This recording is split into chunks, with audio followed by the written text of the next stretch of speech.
Hey, good afternoon, everybody, and welcome back to Electric BILODEAU. Now, coming up on November 9th over at the Music Farm, Struggle Jennings is going to be here in the Low Country playing a show. You know, he was a guy I actually didn't know a lot about before I got a chance to talk with him a couple weeks ago, but the name actually sounded pretty familiar to me, and that's because Struggle is the grandson of the iconic Waylon Jennings. And so I talked to him about growing up in that family and what it was like to have an icon as a grandfather coming up in the music business and how that helped and hurt him, and also about what he's learned on the road over these past couple of years as he gets ready to come over to the Music Farm in a couple of weeks. So here is Struggle Jennings. All right, very excited on Electric BILODEAU this week. Struggle Jennings joining me. He's coming to the Low Country November 9th, bringing his El Camino tour to the Music Farm. Struggle, thank you so much for joining us. Oh, thank you so much for having me. So, like I said, the El Camino tour is coming here in November. To be headlining this tour, what does that mean to you? That's amazing. You know, I've done a lot of headline tours in the past, and I got a chance the last year to go out on a few tours where I opened up. I did 81 days out on the road with Jelly Roll last year for his tour. And then this spring, I was out with Brantley Gilbert for a long time. So now getting back out on the road, just, you know, me headlining and my fans present and, you know, all my supporters. And after all these incredible things that have happened the last year, it just makes it that much more surreal and mean that much more, you know.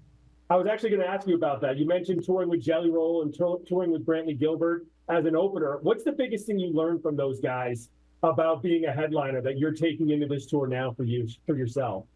I think it's really just a level of professionalism. You know, like I said, I've done a lot of headline tours, and I had the road down really good, you know, so I thought.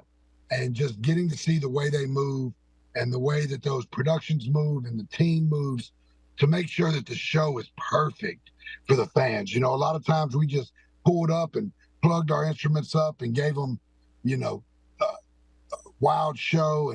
But seeing all the things that you can add to it just to make the night a little bit more special and make everything run tight, run smooth.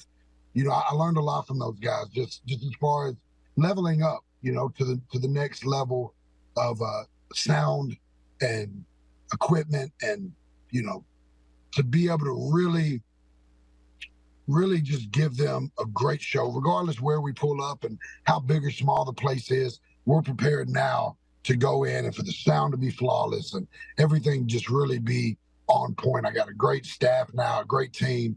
So I'm really excited about it because I think this is going to be the best one yet. That's awesome. So for people who don't know you too well, you're, of course, the grandson of Jesse Coulter and Waylon Jennings. And, of course, you know, saying icons doesn't even begin to describe what those people mean to country music. But how has the name Jennings kind of helped you as you started your music career and you've gone along? And how have the expectations of having that name hurt you at all? Yeah, I think the only way that it really helped me having the name is it gave me a standard to stand up to.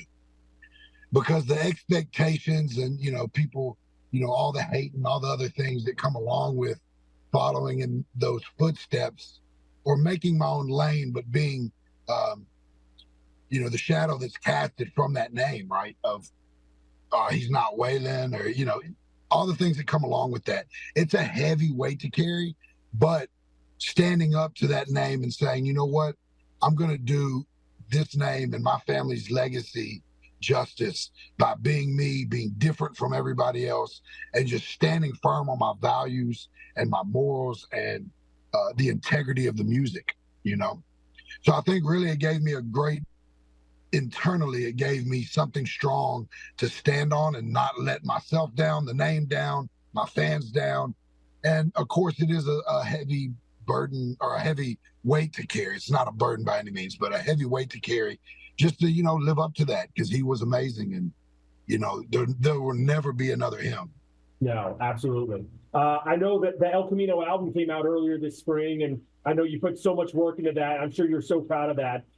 One of the singles that really caught everyone's eye was Catch You When You Fall, the song you did with your daughter. Just talk about that process of recording that with her and just what that meant to you.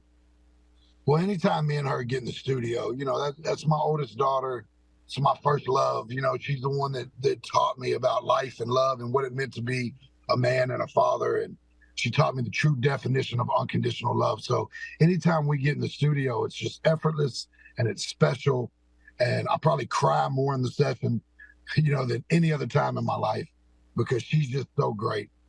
But it was one of those songs that definitely, I was in tears writing it, right? If you listen to the song and just what I'm saying to her, it's definitely super special and so heartfelt and meaningful.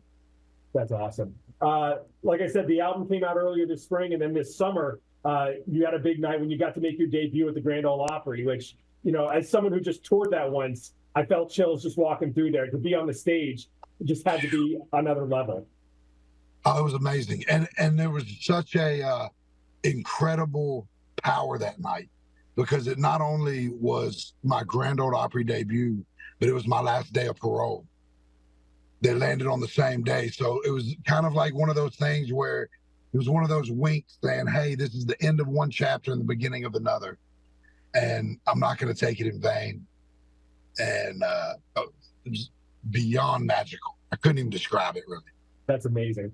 So like we said, November 9th, coming to Charleston, playing the Music Forum, the El Camino Tour. Have you ever been to Charleston before? Have you yeah. performed here? I don't know that I've performed there, but I've been through there quite a few times. So beautiful. I'm so excited to come back.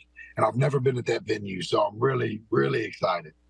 What's it like for you the day of a show? I'm always interested in performers. Do they, go out and try to see the town, or are you the kind that just kind of stays on the bus and gets mentally prepared for a show?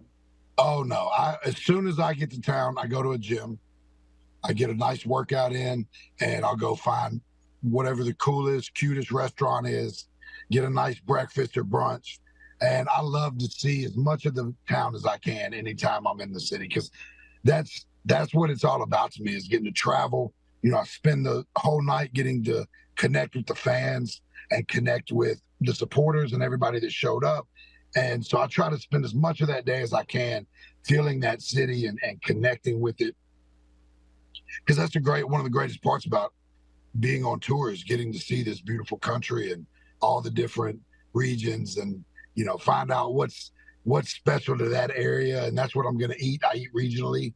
So you tell me what I need to eat when I come to Charleston, and that's what I'm going to eat. Well, you might be here for a week if you're hitting all the best restaurants. We got one or two.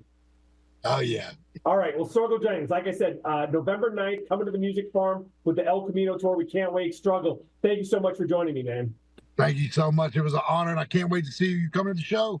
I would love to. It's a Saturday, so I'm working college football, but I've got friends who are going to be there, so they can't wait. All right. All right, thanks again to Struggle Jennings for joining us. Again, his show at the Music Farm coming up on November 9th. Tickets still available for that one. Now, coming up on Friday here, we've got the Friday Night Lights tailgate, week 9 of the high school football season, getting ready to kick off. We are just a couple of weeks away from the postseason getting going. For now, that's going to do it. Everyone have a great week.